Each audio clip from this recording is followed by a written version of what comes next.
আমার আব্বাজান, আমি কোরবানি হতে আমি রাজি আছি। যদি আমি আল্লাহর রাস্তায় কোরবানি হয়ে যাই, যদি আল্লাহ যদি খুশি হয়ে যায়, দুনিয়া যেতে যেতে শয়তান হযরত ইব্রাহিম আলাইহিস সালামকে ধোঁকা দিচ্ছে। ইব্রাহিম, তুমি তোমার সব থেকে প্রিয় জিনিস, তুমি 90 বছর বয়সে যে সন্তান পেয়েছো ইসমাইল আলাইহিস সালামকে, তুমি সেই সন্তানকে তুমি নিজে হাতে কোরবানি করার জন্য কোরবানির স্থানে নিয়ে যাচ্ছ। এ কেমন বিচার আল্লাহ? ইব্রাহিম আলাইহিস সালাম বুঝতে পারলেন যে শয়তানের ধোঁকা আসছে।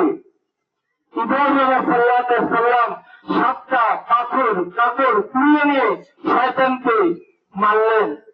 যারা হাজী সাহেব বলেরা আছেন, যারা হজ মুবারকে গেছেন, তারা জানে ওকে বলা হয় জুমরা।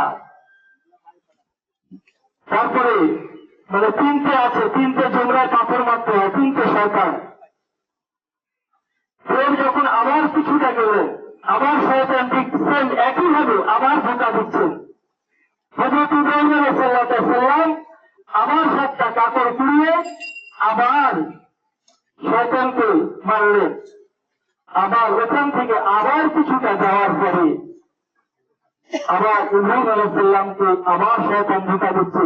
যে ইব্রাহিম, এই কেমন নিষ্ঠুর তুমি একটা পিতা হয়ে তোমার কলিজার টুকরা সন্তানকে তুমি নিজে হাতে কোরবানি করার জন্য নিয়ে যাচ্ছ। তুমি কেমন পিতা? ইব্রাহিম আলাইহিস সালাম কি করলেন? আবার 7টা কাপড় কুড়িয়ে নিয়ে শয়তানকে মারলেন। শয়তান ওখান থেকে ব্যর্থ হয়ে শয়তান চলে গেলেন। ইব্রাহিম আলাইহিস সালাম যখন কোরবানির ময়দানে পৌঁছালেন, ইসমাইল আলাইহিস সালামকে যখন মাটিতে ফেলে দিলেন, এই সময় ইসমাইল আলাইহিস সালাম বলেন, হে আমার আব্বাজান, আপনি আমার পিতা, আমি আপনার পুত্র, আর আপনি আমাকে কোরবানি করবেন আল্লাহকে রাজি খুশি করানোর উদ্দেশ্যে। যদি আপনি যখন ছুরি চালাবেন, আমি আপনার পুত্র, হয়তো আপনার মায়া মমতা হতে পারে, আপনার চোখে আমার চোখ পড়ে গেলে হয়তো আপনি ছুরি নাও চালাতে পারেন, আপনার হাতটা কেটে যেতে পারে। হে আমার আব্বাজান, আপনি আপনার চোখে একটা পর্দা দেবে না, আমার পা হাতগুলো দড়ি দিয়ে দেবে নেন। কেন?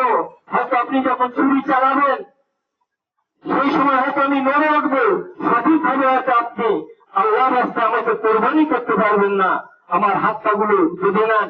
আর তার পূর্বে আমার জামা কাপড়গুলো গুছিয়ে নেন, দূরে সরিয়ে রাখেন, যেন আমার জামা কাপড়ে আমার এই রক্তের হিংকি, আমার এই রক্তের ফোঁটা যেন না লাগে। কেন? যখন আপনি আমার এই জামা কাপড় নিয়ে বাড়িতে যাবেন, আমার মা, আমার আম্মা যান সহজে বুঝতে পারবে যে আমার ছেলে ইসমাইলকে কোরবানি করা হয়েছে। এই বলার পরে যখন ইব্রাহিম আলাইহিস সালাম ইসমাইল আলাইহিস সালামের গলায় ছুরি চালাবেন, এই সময় আল্লাহ পাক রব্বুল আলামিন মালায়েকা ফেরেশতারা আল্লাহ পাককে বলছে, হে রব্বুল আলামিন, এ আপনার কেমন বিচার?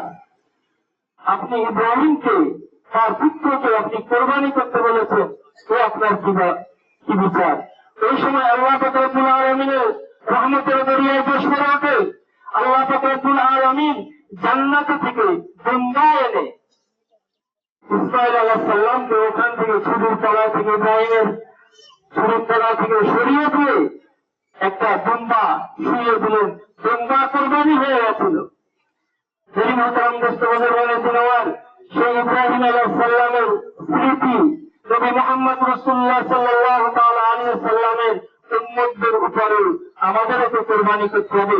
আজকে যদি হযরত ইব্রাহিম আলাইহিস সালামের ছুরির তলায় যদি দুম্বা না কোরবানি হতো, তাহলে আজকে আমাদেরও সেই বিধান চালু থাকতো, আমাদের ঘরের পুত্র সন্তানকে প্রত্যেক বছর একটা করে কোরবানি করতে হতো। এই মোহতারাম দোস্তদের বলেছেন, এই যে মায়া মমতা আল্লাহ পাক রব্বুল আলামিন ইব্রাহিম আলাইহিস সালামকে যে